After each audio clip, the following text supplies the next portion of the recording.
bienvenue dans ce nouveau vlog. Et ça va être un mix entre vlog et quelques conseils que je peux vous donner si vous êtes au chômage. Parce que j'ai reçu énormément de messages. Merci beaucoup vraiment pour votre accueil sur la vidéo sur le rapport au travail et au chômage. Je m'attendais pas du tout à avoir autant de témoignages, de commentaires, autant de personnes qui allaient s'identifier à ce que je disais dans cette vidéo. C'est une vidéo dans laquelle je me suis beaucoup livrée et je suis contente qu'elle ait pu aider des gens. Du coup, je me suis dit que ça pouvait être peut-être intéressant de faire un vlog avec des conseils un peu plus pratiques. Comment bien vivre son chômage, quelles actions on peut mettre en place, etc. Donc je vais tout simplement vous emmener dans ma journée et vous donner des conseils tout au long de la journée. Mon premier conseil les gars, c'est ce que je vous disais dans ma vidéo, c'est de vous créer une routine. Lorsqu'on est au chômage, on n'a plus le rythme qu'on avait, on perd notre routine. Du coup, c'est vraiment important que vos journées et votre semaine soient quand même rythmées et qu'elle ait une certaine structure. Je pense déjà que c'est important de se lever et de se coucher à des heures à peu près similaires, d'essayer d'avoir un rythme régulier. Je me couche rarement après minuit et je me réveille entre 8h et 9h. Après, je suis quelqu'un qui a besoin de beaucoup de sommeil, mais pas toujours un réveil, sauf si j'ai envie de me lever plus tôt pour faire quelque chose, mais en général je me réveille naturellement et je commence ma journée vers 8h30. Ça me fait 8 heures de sommeil, je trouve que c'est un bon rythme. Et quelque chose d'autre qui est important, c'est le matin, honnêtement, éviter le téléphone. Enfin moi j'ai remarqué que quand je commence la journée vraiment en étant sur mon téléphone, j'ai moins envie de faire des choses. En plus, quand on est au chômage, notre situation, elle est pas toujours facile à vivre. Donc se connecter dès le matin sur les réseaux, voir que les gens, ils ont un rythme de vie un peu plus normal, entre guillemets, ça va pas forcément nous mettre dans un bon mood. Donc vraiment, moi je pense qu'il faut limiter les réseaux sociaux. Après bon, tout dépend du rapport que vous avez avec les réseaux, mais si vous êtes, que vous vous comparez assez facilement, etc.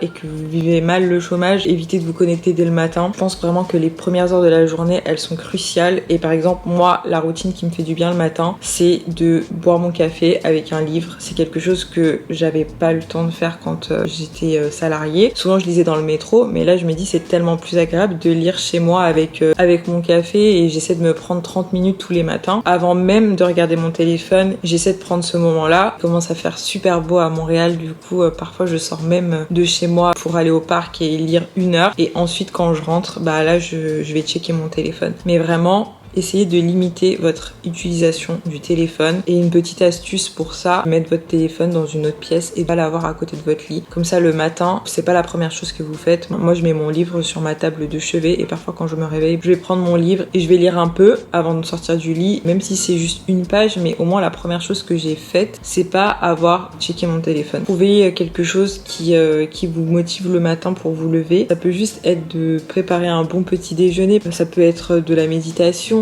ça peut être une petite séance de sport à la maison, ou ça peut être juste sortir dehors, prendre un peu le soleil s'il y a du soleil parce que ça fait du bien. Voilà, ce genre de choses. Essayez de vous faire une petite routine calme en vous réveillant qui va vous mettre dans un bon mood pour le reste de la journée. Pour organiser ma semaine, j'ai un petit planeur comme ça sur lequel je vais écrire tout ce que j'ai envie de faire et ça va me permettre vraiment de structurer ma semaine. Le mercredi, c'est le jour où je tourne mes vidéos. Jeudi, vendredi et samedi, ça va être principalement du montage pour que la vidéo sorte le dimanche. Mardi et vendredi, en général, je vais à la poterie et sinon, j'essaie d'aller 3 fois par semaine au sport. Donc déjà, rien qu'avec ces 3 activités, sport, céramique et vidéo, ça fait déjà une semaine bien remplie. Ensuite, je me bloque des créneaux où je postule. Puis sinon, le reste du temps, j'essaie de prendre du temps pour moi, d'aller me promener, d'aller lire au parc, d'aller boire un café, etc.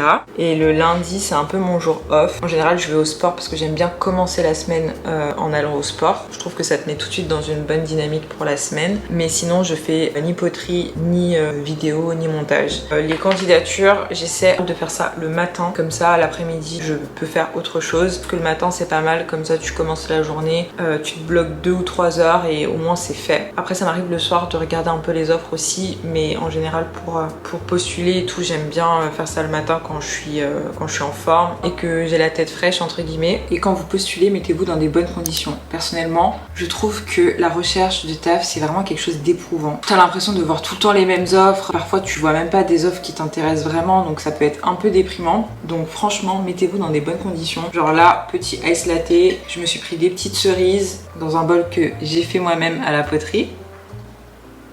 Bon, il est pas parfait, mais je suis trop contente de l'utiliser pour manger mes petites cerises. Donc voilà, franchement, romantiser les moments où vous cherchez du travail, je vous jure ça passe mieux.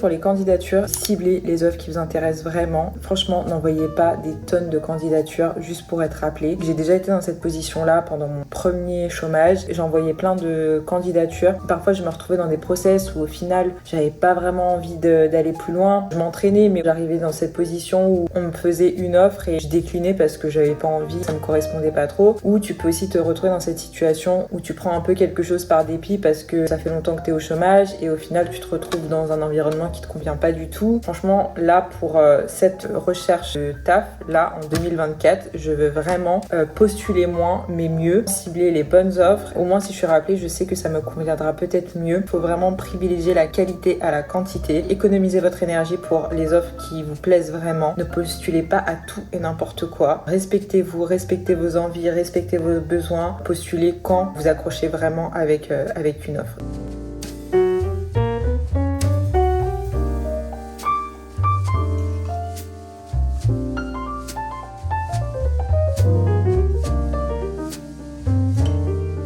Il est 15h, donc on va sortir, on va aller au parc. Je finis de me préparer.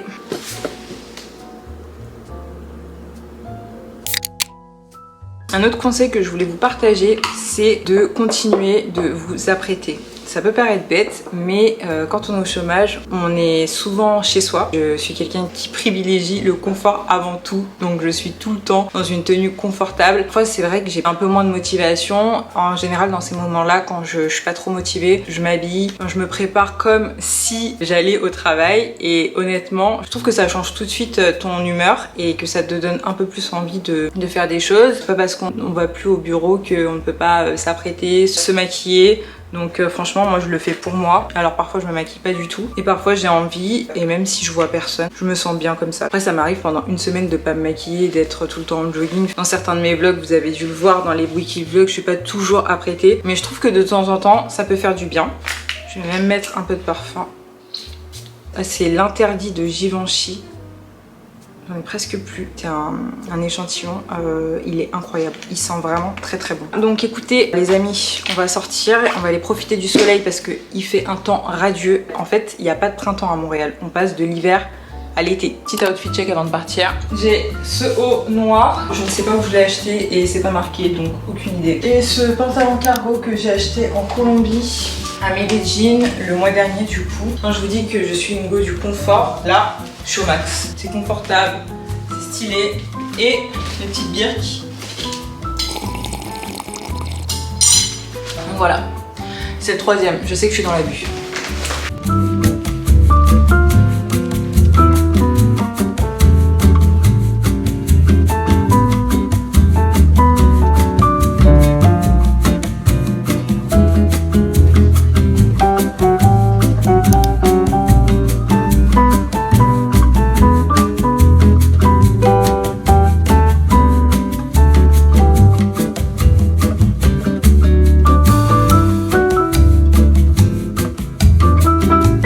J'ai pris 2 livres avec moi. J'ai toujours le même, La volonté de changer de Bell Hooks. Je l'ai toujours pas fini. J'en suis à un peu plus de la moitié. Il y a 11 chapitres et j'en suis au numéro 7.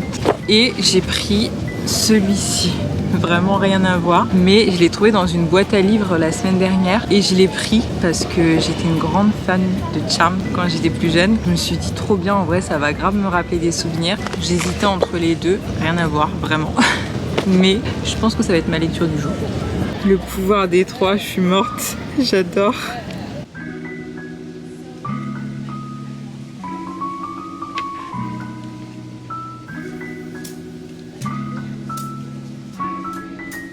Putain les gars, il se met à pleuvoir de fou. Il y a un déluge là. Je sais pas si vous voyez. Et j'ai absolument rien pour me couvrir. Je suis grave choquée.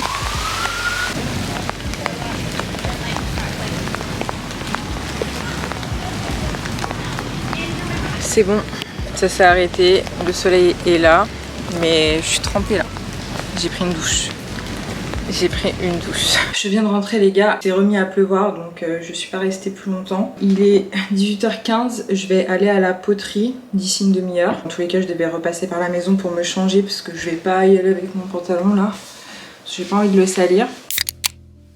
Je pense que ça peut être hyper bénéfique de commencer une nouvelle activité quand on est en recherche d'emploi. Ça permet de faire autre chose que chercher du travail. C'est aussi l'occasion de développer ses compétences, de prendre confiance en soi parce qu'on se rend pas compte, mais apprendre de nouvelles choses, ça nous donne énormément de confiance en nous. Et au début, c'est pas toujours facile parce que c'est pas évident d'être débutant dans une activité. Par exemple, la poterie, à l'atelier libre, je suis avec des personnes qui ont un niveau beaucoup plus élevé que moi et moi à côté parfois je me sens un peu nulle très clairement, mais bon ça fait partie du jeu et quand tu te lances dans une activité, dans tous les cas tu es obligé de passer par cette étape où tu apprends. Le chômage c'est vraiment l'occasion de tester des nouvelles choses, d'avoir de nouvelles passions. Il n'y a vraiment pas d'âge pour avoir une nouvelle passion. Moi je n'aurais jamais cru qu'à 30 ans j'allais avoir un coup de cœur pour la poterie, enfin vraiment j'y avais jamais pensé. Je me dis que ça se trouve à 40 ans j'aurai une nouvelle passion, à 50 aussi, à 60 aussi, enfin il n'y a vraiment pas d'âge pour apprendre des nouvelles choses. Et du coup j'ai fait une petite liste d'activités,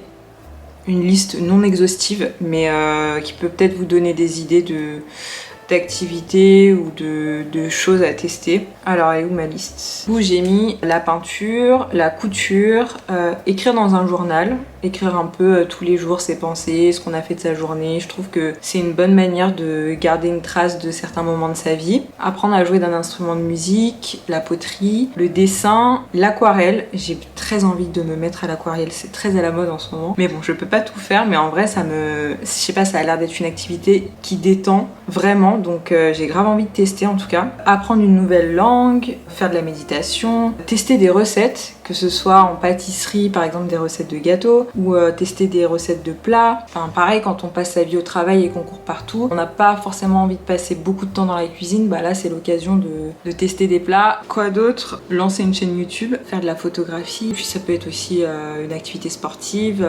Donc voilà. Et comme je vous ai dit, je vais aller à la poterie. Récemment j'ai fait des pièces en modelage et du coup là aujourd'hui j'aimerais bien faire des anses pour les mettre et que ça fasse des mugs. Et j'ai quelques pièces à émailler aussi.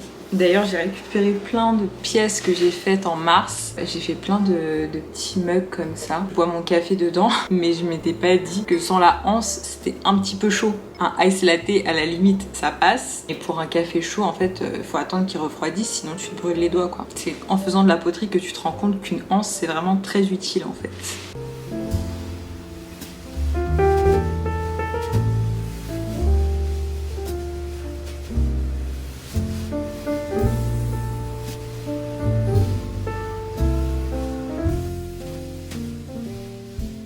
Je viens de rentrer de la poterie. Regardez l'état dans lequel je suis. J'ai pris mais une douche, mais encore pire que tout à l'heure. En fait, j'ai pas du tout compris qu'il fallait que je prenne mon parapluie. Donc c'est la deuxième fois, mais je suis trempée jusqu'aux os. Voilà. Donc je reviens pas de la douche que j'ai prise là. Purée. En plus, je suis dégoûtée parce que mes livres dans mon sac, ils ont pris l'eau et tout. C'est n'importe quoi. Il y a un orage de malade, il y a plein d'éclairs et tout. Je suis trop bête. Je suis bête. Pourquoi j'ai pas pris mon parapluie tout à l'heure? J'ai pas compris la leçon. Voilà les dégâts. Bon bah go prendre une douche. J'avais fait mes soins avant-hier. Je les ai fait lundi. C'est trop plat maintenant.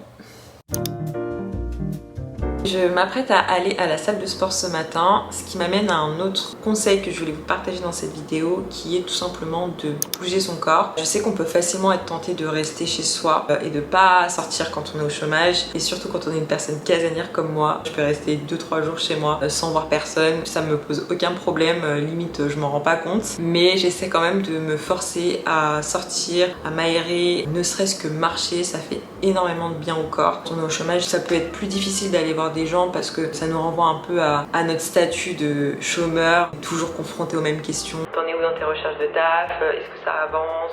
Qu'est-ce que tu fais de tes journées? Je sais que tout ça, ça n'incite pas trop à sortir de chez soi. On n'a pas envie forcément de voir du monde. Maintenir quand même une activité physique et bouger un minimum son corps, c'est super important. Je pense que faire une petite marche quotidienne, ça fait toujours du bien. Sur ce, moi je vais aller faire une séance bas du corps et je vous retrouve tout de suite après.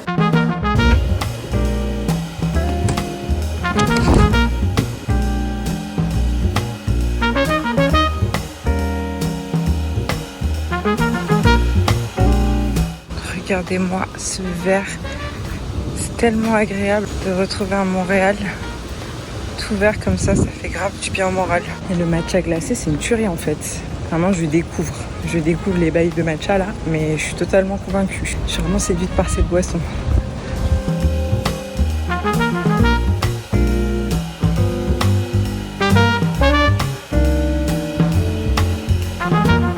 On est un peu plus tard dans la journée. Je voulais simplement clôturer ce vlog. J'espère qu'il vous aura plu, que les conseils vous auront été utiles. Je vous ai partagé ce qui fonctionne sur moi, ce qui fait que je me sens bien dans ma routine, même si je suis en recherche d'emploi. N'hésitez pas à commenter la vidéo, à partager vos petits tips. Qu'est-ce qui vous aide pour faire en sorte que la recherche d'emploi soit pas trop compliquée à gérer. Je sais que quand le chômage dure longtemps, ça peut être plus difficile à gérer. Donc voilà, n'hésitez pas à mettre ça dans les commentaires. Et surtout, petit mot de la fin, ne vous dévalorisez pas. Vraiment, soyez sélectifs. Les entreprises, elles sont sélectives avec nous. Alors, soyez-le aussi. Ne prenez pas quelque chose par dépit. Essayez vraiment de cibler les offres pour essayer d'être dans un taf qui vous correspond le plus possible et pour pas vous sentir prisonnier dans un taf une fois que vous l'aurez trouvé. N'hésitez pas à me faire un retour. Je vous fais plein de gros bisous et je vous dis à la semaine prochaine.